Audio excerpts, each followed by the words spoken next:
ready to go down in an earlier round? Sure, are we going down swinging? Number 1 with the bullet. I know you're kind of fat, so stop eating pudding. All right. Welcome, everyone, to the FanSplash podcast, where we are a splash of all things fandom. I'm Jesse Swift. This is my co-host, Tyler Hall, drinking his beer. While we have you, I just want to ask and make sure that you please click the little bell icon. That lets you know every time that we upload some content, and all of our content is awesome. That is our 100% money-back guarantee. Mouse punch it. All right, so today we're going to be talking about Will Smith, Deadshot, and a uncertain future. And then Topher Grace made a Star Wars trailer, and we're talking about it because he's a celebrity. Disney Fox deal, some more details that come out about that from some very reliable sources, and the second trailer for Detective Pikachu. Wow. Plus, I got some new toys. Find out at 11 what I got. All right. Well, we're burning some incense here. Have you guys ever seen the Zach and Cody show with The Sweet Life? It's amazing. Wow. But you're an animal, and I love it. All right. So James Gunn has been officially confirmed to be both writing and directing Suicide Squad, because he's like, Disney, if you don't want me, anybody else, literally anybody else will take me. So, and DC was like, please, anybody, come on and stay on. It was a perfect storm of DC needing somebody and James Gunn needing somewhere to go. And I think out of DC's properties, other than maybe if they would have done Green Lantern, I think Suicide Squad is the most appropriate for James Gunn's sensibilities. Ooh, Green Lantern would have been cool, but Green Lantern would have been great. I would have loved to see. Remember when they were saying Mel Gibson might take Suicide Squad? too? Yeah. It's so outside of his wheelhouse. Those would be two very different movies. Because if you think of a Hacksaw Ridge version of Suicide Squad versus a Guardians of the Galaxy kind of Suicide Squad, completely different takes on the characters. But Suicide Squad has one of the most ever-changing rosters of characters. So for him to say that he kind of wants to do a soft reboot and change up a lot of who they have in there, I think is perfect and acceptable. So we were at first thinking that Harley Quinn was going to be returning. It's not definite at this point. She's going to go off and do Birds of Prey and possibly other spin-off movies. Margot Robbie's very in tune with being the producer of her character. But what we do know for sure, now that I'm done rambling on, is that Deadshot, Will Smith, will not be returning for the Suicide Squad sequel. And it seemed like it was say the word for me, amicable. Thank you. That's why we have you here, for that purpose alone. Amicable. All right. He will not be returning, and it was consensual, amicable, all those things. It sounds like James Gunn just didn't want to use the character. My impression is that they are not going to be rebooting the Deadshot character or casting somebody else as the Deadshot character. I think that they are going to move forward. They're doing another Joker. They're doing another Batman. Joker is set to be outside of the universe. Obviously. I understand that, but they're probably going to have someone else be the Joker when they bring the Joker back. That is highly possible. It sounds like Jared Leto's kind of done, and he's got Morbius and other things that he can be a part of. So Will Smith not returning... well, one of the biggest things was everyone was like, it's Will Smith playing Will Smith, and he's just Will Smith. And I disagreed, and I fought with people on it for a very long time, but that's just been the ugly truth of how Will Smith's been for the past several movies.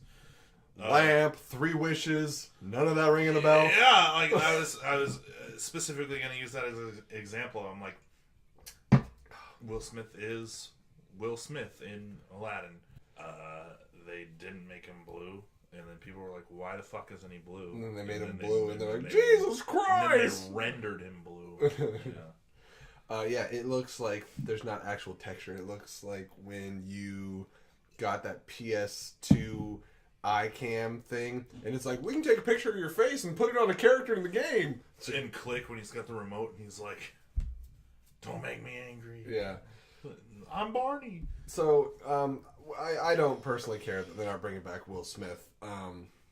But I mean, if anybody's going to play Deadshot, they need to have the guy from Arrow. He was the perfect Deadshot. He did it. Yeah.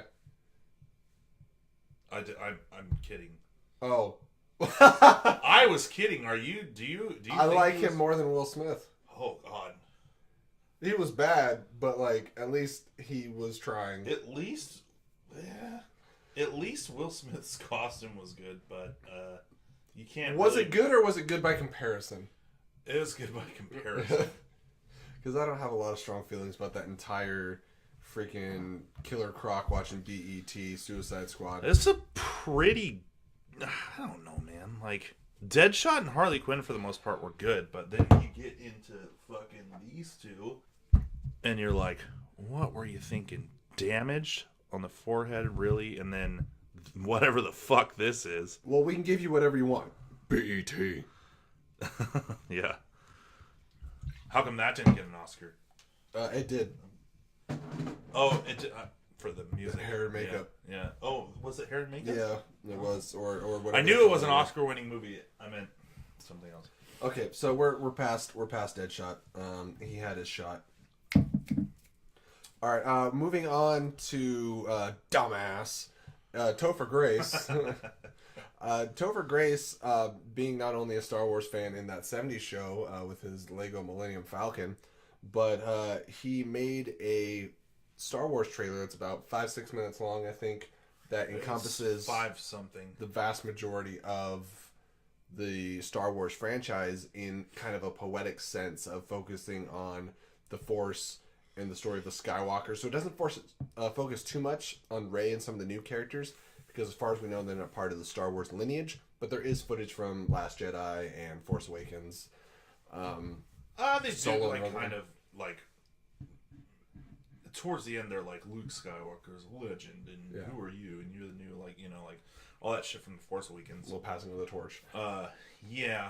But, and one of the things that I thought was weird was they barely touched on Darth Vader, hardly at all, and Anakin Skywalker. It's like he's not particularly fond of either of those characters. You didn't see a lot of them. I had noticed that, but now that you say it, upon reflection, I do agree with that. They did focus a little bit on the relationship between Obi-Wan and Anakin, and how Obi-Wan references back to... It was very heavy on Luke and Obi-Wan, which is fine. I mean, they encompass most of the films. It was the first relationship we were introduced to, really. Did you read about why he decided to do that? No, I hadn't gotten that far. So, the character that he plays in Black Klansman, apparently, he was like all David jacked Duke. up. I haven't seen the movie. You should. But he's that's what I've heard, and I want to. But I heard that he was like super down about playing that character, right? And so he needed something to like occupy his mind, something like this along these lines. And so he just decided to edit all those movies together. Star Wars Always is the name of the trailer if you guys want to look it up. That's fun. Interesting. It's good, and I think it helps rekindle, because right now I think the Star Wars fan base is a very toxic one. There's a lot going on, and a lot of hatred. Extremely toxic. I think me and Tyler... It always has been, though. Both were vastly disappointed to varying degrees with The Last Jedi. That doesn't mean we hate Star Wars. I didn't go online harassing the chick that plays Rose, though. Yeah. I didn't... I mean, I would have never gone online. Kelly Marie Tran. Yeah, I knew her name, too. I didn't go online harassing the kid that played Anakin in Phantom Menace. Or get the guy that played Jar Jar to the brink of suicide. Yeah, like, it's always been an extremely toxic community. It's good when there are people that still, like, love it and, like, you know, like...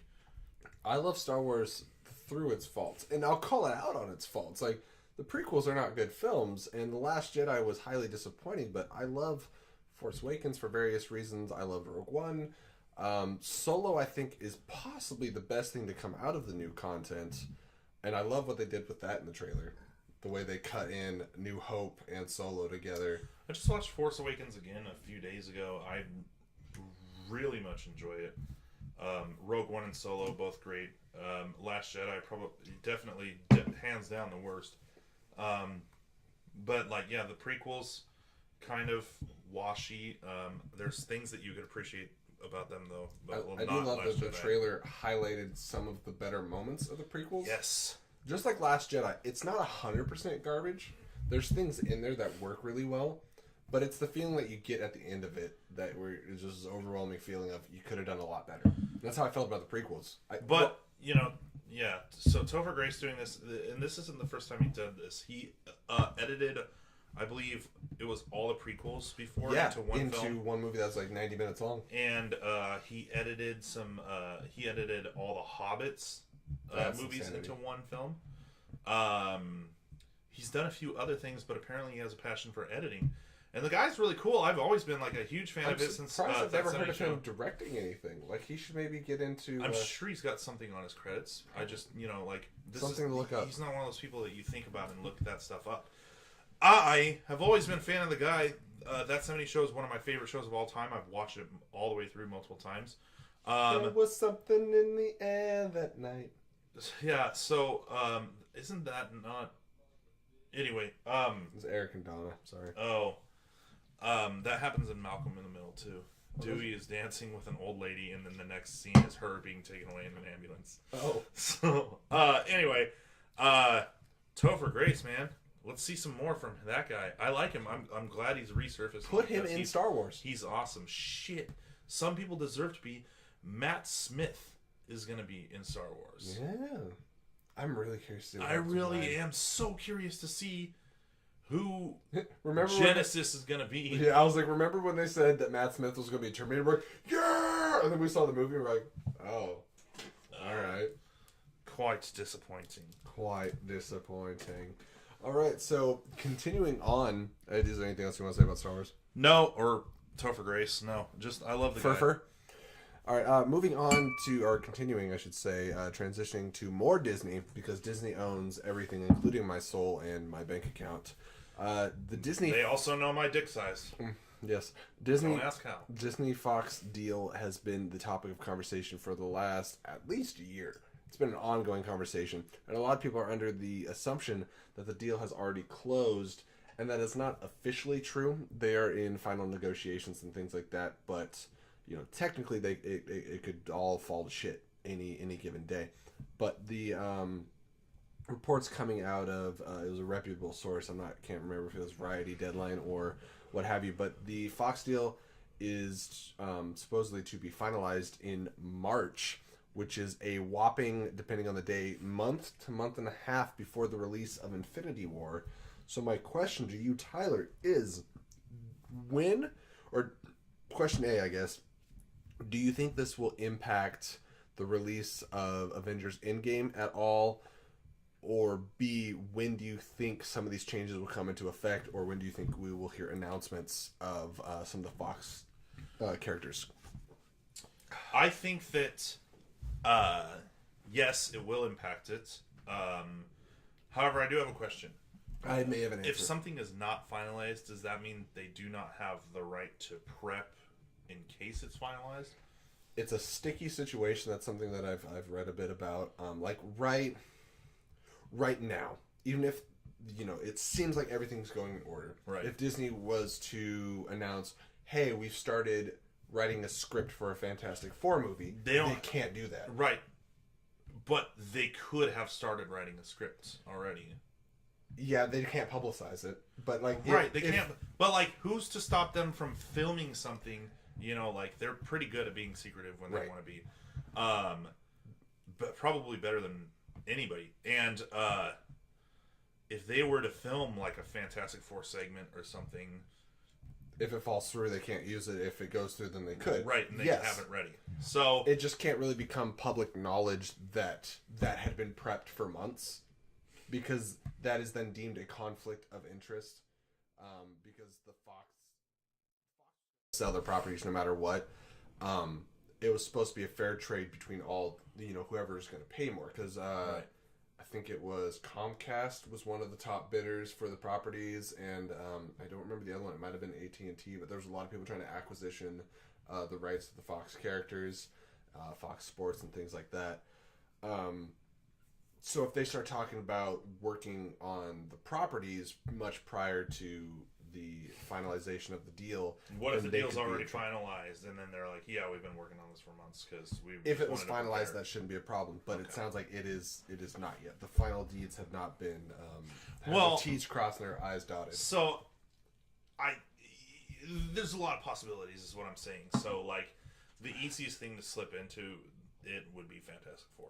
I think so, because Dark Phoenix comes out after Infinity War, Right, and let's not. I mean, like, I don't want to fuck around with any of like the old X-Men franchise, but I would think and I would hope that they would wait. No, that they would wait until they're probably going to redo the whole thing, or they can literally write like into it, like, okay, X-Men existed in a parallel timeline because they went back and did something, like maybe like they go back in time in Endgame, and when they like talk to Captain America or pick him up or whatever the fuck happens, Hydra gets away with doing something that Captain would have stopped that helps accelerate the mutant X gene, and then in the new timeline there have been mutants all along. Right. Because you can't say in modern day mutants appear.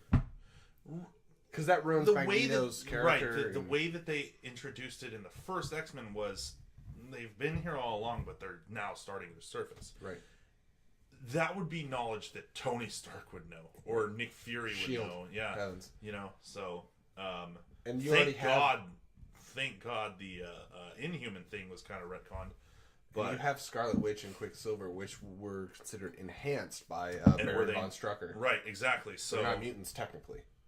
But they could be like continued research from Hydra from like the 40s is what I'm saying. Sure. Like if you fuck with time, you could fuck with like accelerating mutant X gene. Absolutely. And they need these properties to continue so the Marvel franchise. That's the ways that they can explain it, but like as it is now, it's too complex, it's too hard. They could for a post-credit scene something about Reed Richards. They could even have Reed Richards like written into a good part of Infinity War as like a Endgame? Supporting character. Yes. Sorry. I'm so used to saying Infinity War. I know. Into Endgame. Infinity War Part 2. Yeah. Into Endgame, and then have it written so that his character could be scrapped from the final production if the deal doesn't go through. True. They had they weren't sure if they were going to get Spider-Man for Civil War. The Russo brothers wrote 2 scripts. Right. One with Spider-Man, one without. Right. So you could have a situation like that. I doubt, in the current stage of development, that any character that they would get through Fox would have a significant role. I think our best bet would be a post-credit scene because they're like, all right, this is the end of Marvel Universe so far. Here's what you have to look forward to. What is the deal with the Netflix shows, the cancellation? What is the... I think Disney Plus has a big deal, or a lot to do with it. Sorry, what were you saying? So, like, they couldn't, like, introduce a new Daredevil or, like... Disney? Right. From what I heard and understand is part of the initial Netflix deal is that, like, basically post-cancellation, Marvel wouldn't be able to use those Marvel Netflix characters for 2 years. But I thought the original idea, like, I thought originally they wanted to mesh the two. Cinematically and TV. I had heard that as well. It seems like that is not being pursued. The actors initially, I don't know if it was taking place by the time that John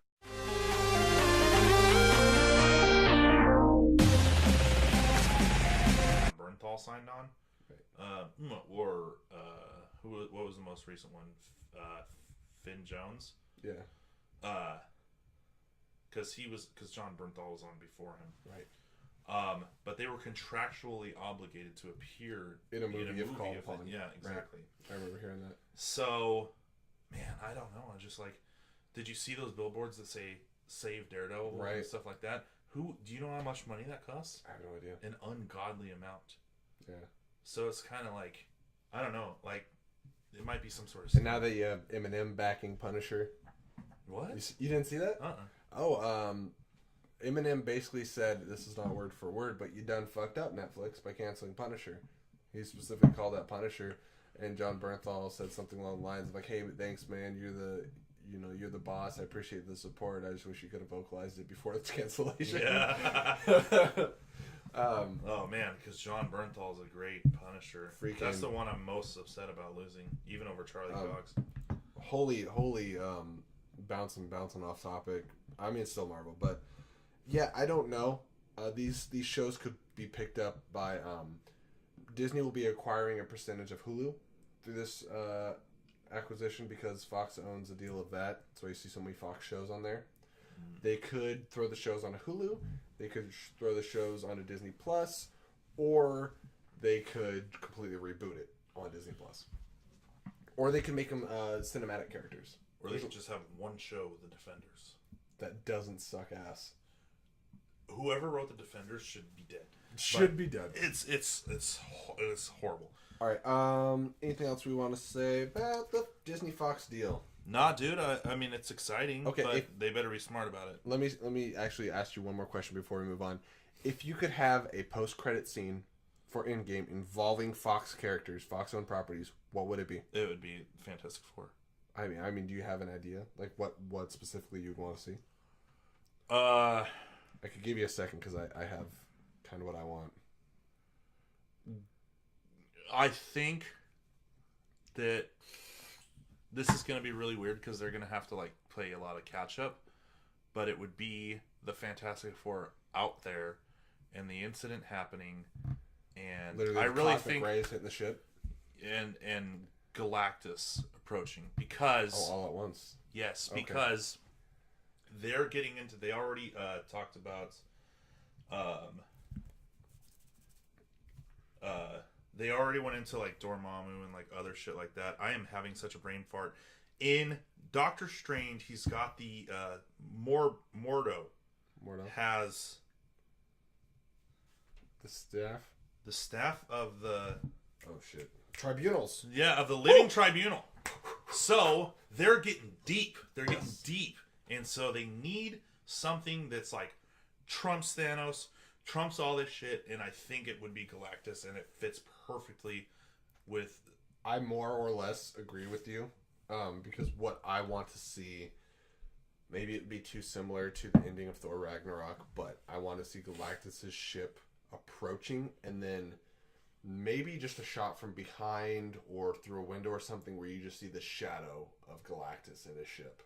You know, just like the headgear or something. And we can do headgear. We got hella. We've seen them not be scared of doing ridiculous headgear. I want to see that, or kind of zooming out of the world, doing a rotation around it, and then backing out Silver Surfer. Yeah. Is it weird that I want to see the villains hinted at before Fantastic? I think because if you see the villains, you know Fantastic Four is coming. Right. I don't feel like you have to, because I'm sure they haven't casted the Fantastic Four yet. Right. So I think that's the easiest thing to do is something that you can replace with CGI and then cast later. Right. Like what they did with Thanos. Right. I think that is the best way to go. Or you could introduce Annihilus, or have something about like these are the studies of Victor Von Doom. You know, there's a lot of things that they could set up with just the villains, or a mention. Well, now they could start talking about like Norman Osborn and shit. Right. They did use him in Into the Spider-Verse, which was more focused on Sony, but I think a question that's been raised by a lot of people is in Spider-Man Homecoming, the old Avengers Tower or the old Stark building was bought out by Oscorp? By who nobody knows. Oh. Is that Oscorp? Is that Reed Richards and makes it the Baxter building? Like, there's a lot of things that could be. So if there is... maybe somebody letting somebody through the door and says, "Welcome to your new home, Mr. Richards," and they don't show who's cast. Something like that, I think, would be extremely exciting. Like the Tommy Oliver. No! I'm excited that they're rebooting Power Rangers, but I'm disappointed that it's not going to be a sequel. All right, that's introducing Rick and Morty into the MCU. Via portal. That would be awesome. Only noobs choke on smoke. Okay. We got to vape into the next topic. Jesse used smokescreen. It was very effective. Which smokescreen being a Pokemon move. Enemy smokescreen wore off. We now have our second official trailer for Detective Pikachu. Gives you a lot more, man. The movie that nobody should give a shit about. And yet, here we are, giving all the shits. I'm so ready to see it. I still love Pokemon. I still play Pokemon Go. I didn't for years, but we got a buddy. He's been on the show a trillion times. He's like constantly obsessed with Pokemon. He's played every game and all that stuff. And I just bought Let's Go Pikachu. When the movie was announced? When it was initially announced, I was like Pikachu with Ryan Reynolds. And I was like, huh? Yeah. Why? Is he going to be like, Pikachu, Pikachu. I'm getting flashbacks. Yeah. Yeah. So, I mean, but like this trailer, like really fleshes out the movie. This like trailer quite a bit. does have Ryan Reynolds going Pika Pika. Yeah, it's kind of hilarious. That's funny. It is. It does. It really does. I mean, like the trailer's got. It fleshes out the character more. It like really tells you about Pikachu and why he's there and what the deal is and why he needs to team up with the exactly. Shows why that kid is a significant character at all, and why he's even cast. So I don't know. I'm looking forward to it even more. This is also the beginning of the hashtag Mewtwo movement.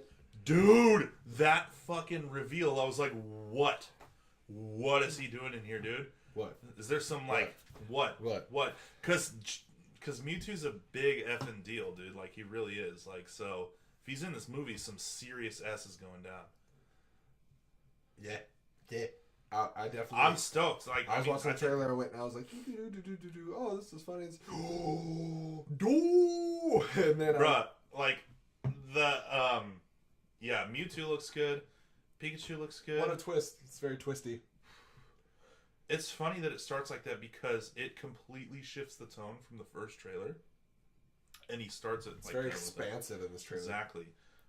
So I'm if I wasn't looking forward to it before, I'm looking forward to it tenfold now. Like it's just like when does it come out? It's multi-generate. Off the top of my head, I'm not sure. And you know when you go back and rewatch the trailer now, they hint at Mewtwo the entire trailer. No, but you don't really see it because there's a shot of a test tube, and it like opens and you see Mewtwo's hand kind of go like this. How would I not notice Mewtwo's hand? The ball-tipped hand, you know. I can show it to you when we rewatch the trailer, but I'm mad that I didn't catch it the first time. We dreamed of creating the world's strongest Pokemon, and we succeeded. Yeah. No, humans are monsters. Classic. That Pokemon freaking movie. And then 2000 was the one with Entei. No, that was 3. Yeah. 2000 was Lugia. The weird ass one that no one ever watches. Yeah. Okay, so Detective Pikachu, excited for it. I laughed at it. If you didn't know, because I don't think you did, Detective Pikachu, as far as I know, his powers don't work. That's part of the canon in the original game. Okay, so he does. So that's why when he's like getting ready to fight Charizard, he's like, I can't do it when people are watching. Because he doesn't actually have powers. Yeah, or he can't activate them, which makes me wonder: is that our Pikachu using that like lightning rage charge thing in the trailer, or is that another Pikachu? So in the original game, there's this character Bill who you get his PC, but he's turned himself into a Pokemon. Right. And then you help him turn back into a person. Right. Is this an I was a rat scenario? Like he's a person that became a Pokemon? Oh no! Literally, this main character is the only person that can understand Pikachu. I don't know why, and he can't understand other Pokemon either. It's just this Pikachu. And to every other human in the Poke universe, he just goes Pika Pika. Right. I don't know. There's some weird shit though. It is some weird shit. I'd be curious. It's a mystery. It's a detective. Mystery. I really want to see more Mr. Mime. Every time they show anything from Mr. Mime, I'm like, I am in love with what's going on right now. Yeah. I don't know. He's telling you to shove it. Okay, that's it. Oh no, he's crashing. He's going down hard. He should have worn a helmet. This is slightly off topic, but we were talking about X-Men earlier in the I live X-Men. off topic. Did you know that Pokemon the movie 2000 and X-Men were in theaters at the same time? I know that because I wanted to see both, but I wanted to see Pokemon more. And my dad came and picked me up, and we went and saw X-Men. And then I was like, man, that movie was dope. That was hella dope. And he goes, yeah, well, and he was like, I was like, well, how'd you know that already like happened in the movie? And he goes, because I saw it last week. And he goes, and then I go, what? You already saw it? Why are we seeing Pokemon? Because he's like, because I don't fucking want to see Pokemon. You know what's funny? Rewatching X-Men is like, I'm for the whole movie, and then when Wolverine gets kicked off the fucking Statue of Liberty and does like a full 360 around like her fucking crown, and then pops back up. As a kid, I was like, that's awesome. And now I'm like, that's some bullshit. Yeah. All right. Well, that was the final topic. That was fourth and final. Hashtag Mewtwo movement. I'm starting it here. I'm going to show off some of my new toys. Some of your new toys? I got some new toys. All right. You already met Tommy. Yeah. So I got like this bust, right? I took it out because, I mean, why not? Fuck it. It's not going to be worth any money. Fuck it. Watch it be worth the most money. Silverline. Ant-Man and the Wasp keychains, but like they're little, right? It does. Any final words to the fans of the Splash? Yes. Mouse punch that bell icon. Yeah, and put me out of my misery and make me rich. And subscribe. So I can just slowly die. First you fill a swimming pool full of liquor, then you dive in it. Killing it. It's been Jesse and Tyler saying, may the film be with you always. Unlimited power.